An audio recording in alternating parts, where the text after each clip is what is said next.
Hello. Hi. Ay, cute. Wow, you're so smart. The door's open. Close. Please. Wow. Thank you.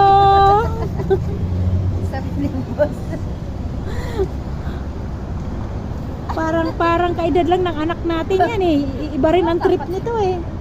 Adi, yan ang tuwing gabi yan. Sarap na buhay yan. Ganyan-ganyan lang. Tuwing gabi yan. Ganyan.